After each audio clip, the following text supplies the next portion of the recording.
Ipiniwalat ni dating DepEd Undersecretary Gloria Humamil Mercado na ilang beses siyang nakatanggap umano ng mga sobreng may lamang pera mula kay Vice President at noy DepEd Secretary Sara Duterte. Noong tutulan naman daw niya ang isang proseso ng procurement para sa computerization program, pinag-resign daw siya ng Chief of Staff ng BISE. Walang direktang sagot ang BISE tungkol sa mga sobre pero totoong pinag-resign daw niya si Mercado dahil sa issue ng trust and confidence. May unang balita si Oscar Oida. Sa loob ng 9 na buwan mula February hanggang September 2023, habang nanunungkulan bilang head of the procurement entity ng Department of Education o DepEd, buwan-buwan umano nakakatanggap ng envelope si dating DepEd Undersecretary Gloria Humamil Mercado. Ang laman, tig 50,000 pesos kada envelope. Madalas daw ang nag-aabot sa kanya ng envelope ay si Assistant Secretary Sunshine M. Paharda. At ang sabi, galing daw ito kay Vice President Sara Duterte. Sa gitna ng pagdinig, inilabas niya ang mga sobre.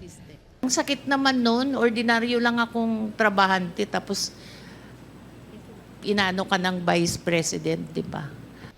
Ayon kay Mercado, kahit kailan ay hindi daw niya binuksan ang mga nasabing envelope noong nanunungkulan pa siya sa DepEd.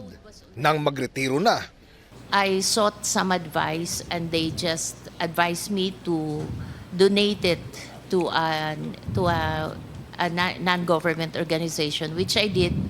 And that's the only time that I opened those envelopes in front of the people that I was donating it.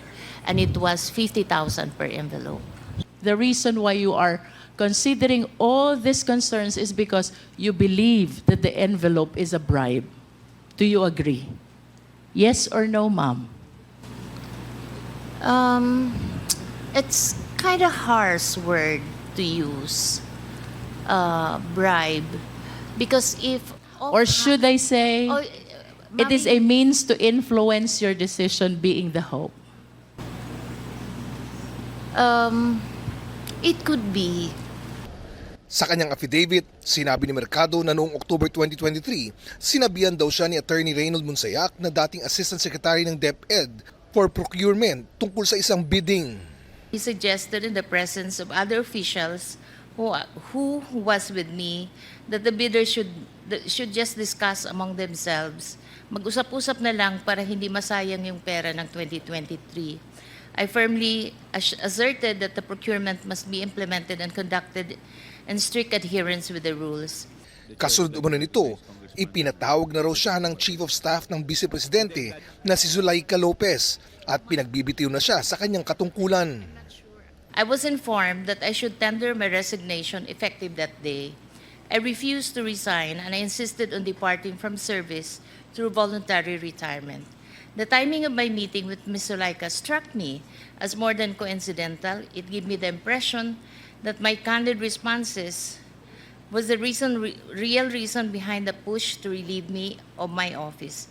Sasang-ayon po ba kayo if I would say na yung pagtanggi nyo kay Attorney Reynold Monsayac na pag-usapan na lang yung 2022 Continuing Fund ang dahilan kung bakit kayo pinagre-resign ni Attorney Zulueta? That's very speculative, ma'am. From your point of view, ma'am, it can be right, it can be wrong, but from your point of view, It could be. Pinabulaan na naman ni Attorney Monsayac ang pahayag ni Mercado. Wala akong dahilan o interes o inklinasyon na magbigay ng isang illegal na order sa isang publikong lugar na may mga tao na hindi ko man lang kilala. Sabi ko, ano ang plano nyo dyan? Kasi kung itutuloy nyo yung post-qualification at maglalaps yan, hindi na aabot yan sa December 2023. So mag-decide na kayo kung ire-rebid nyo yan. Kasi kung ire-rebid nyo yan, hindi masasayang yung pondo, mayu-utilize pa yan bago mag-end yung 2023. Sa isang press conference, sinabi ni VP Sara Duterte na kaya daw pinagbitiw si Mercado ay dahil sa issue ng trust and confidence.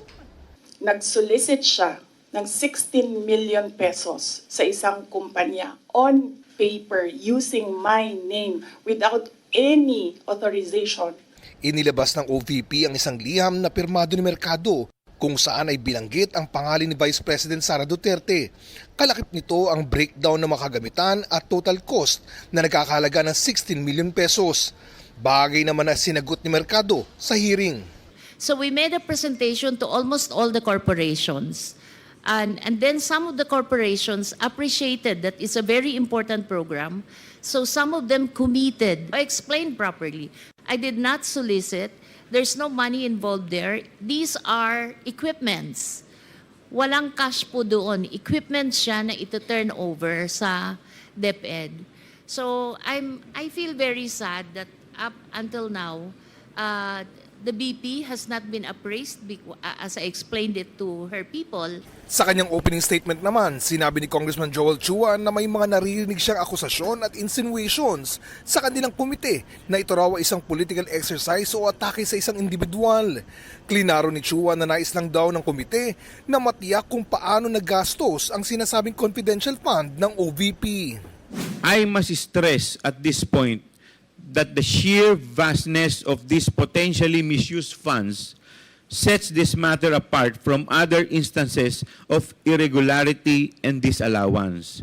These amounts easily surpass the threshold for the crime of plunder under our laws. Hinihingan namin ng reaksyon dito si Vice President Duterte. Ito ang unang balita, Oscar Oida para sa GMA Integrated News.